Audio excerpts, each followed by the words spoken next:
Hey guys, I'm Valgus here with another build guide video. Just a quick build guide video for Rhino Prime, or Rhino technically. I mean, the only difference between the Prime and normal versions of most frames is just a little bit of energy and armor.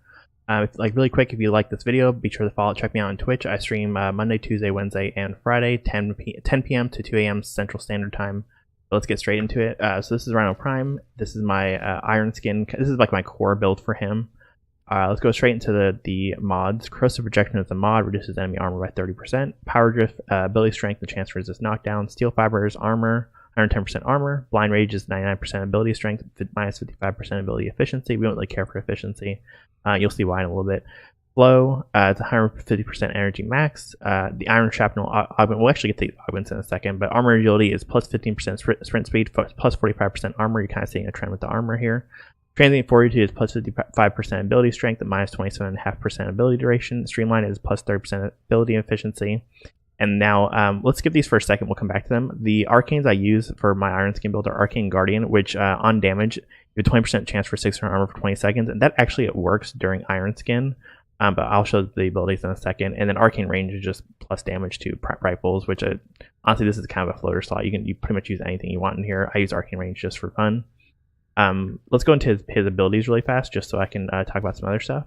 Rhino's one is Rhino Charge. Rhino charges towards target, clobbering any in its path and goring his victim. Pretty useless ability for the most part, but the augment kind of turns him into a scaling frame, I guess. If that makes sense. Iron Skin is his bread and butter. Rhino hardens his skin, insulating himself from damage. This amount scales with ability strength, armor, and I think it takes health into effect as well, but health has a lower multiplier as opposed to armor and ability strength. I think armor and ability strength are the biggest multipliers in the equation for our Iron Skin. Roar grants all nearby Warframes increased damage for a short duration. This is based off of ability strength, and the duration is based off of duration. And then Rhino Stomp. Rhino Stomps with force sufficient to disrupt time, tumbling enemies around him in stasis. The damage isn't really the important part here. It's the fact that it slows their speed and basically stops them in time with enough duration. You can basically stop them for quite a long time. With a duration build, you can stop them for upwards of 15 to 20 seconds, which is pretty awesome. It's really good CC. So now that we know what his abilities do, let's look at his augment mods. So Iron Shrapnel, recasting Iron Skin will cause it to detonate, dealing 100% of its remaining health as puncture damage and knocking enemies down. This mod in a vacuum is not very good. All it does is just let you recast Iron Skin when it's low, and deals 100% of its remaining health, which usually isn't that much.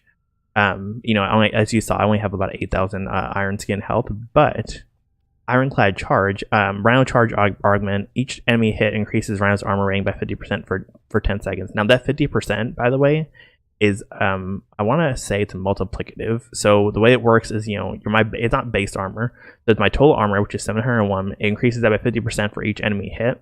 So if I hit a line of like 10 enemies, that is I think it's 500%, right? 10 times 50. Might be wrong. I feel like I get a higher multiplier than 500% when I hit 10 enemies. But it basically, the long story short, like the math aside, this isn't a math video. Basically, the more enemies you hit with your charge, the more Iron Skin you have. So if I hit 10 enemies, I usually end up with about an Iron Skin of about 40 to 50,000 health, which is ridiculous. And the way these two interact is basically at the start of a mission, you pop Iron Skin just so you don't start taking damage, and then the first big pack of enemies you run into, you charge through them, and you get to recast your Iron Skin with the Iron Shrapnel. That's kind of the entire play style of Rhino. It's why these two mods are so good together. We have 73% duration on this build, 75% efficiency, 100% range, and 269% strength. We're really just going for armor and strength in this build. Efficiency doesn't really matter so much because you're only really casting your charge in Iron Skin every once in a while when you run out of Iron Skin, which really doesn't happen very often. I don't build a lot of health at all because health, you don't really need health. Your Iron Skin is your health. The other build I use for him is Roar, a Roar build, and it really just swaps out Streamline and Ironclad Charge for Augur Secrets and Intensify. This is really just for ESO, Elite Sanctuary Onslaught. When I'm buffing my team, I get as much strength as possible. My efficiency is even lower because we usually have an Energy Vampire Trinity, which is giving us energy, so I don't really care for the efficiency. And the last build I use is a farming build that just swaps out the auras with, it's the same as the first build, it just swaps out the auras for loot detecting auras. And that's pretty much the entire Rhino build. You want to be sure that you are using your charge to build armor buff from the augment, and then recasting Iron Skin when you get up high enough.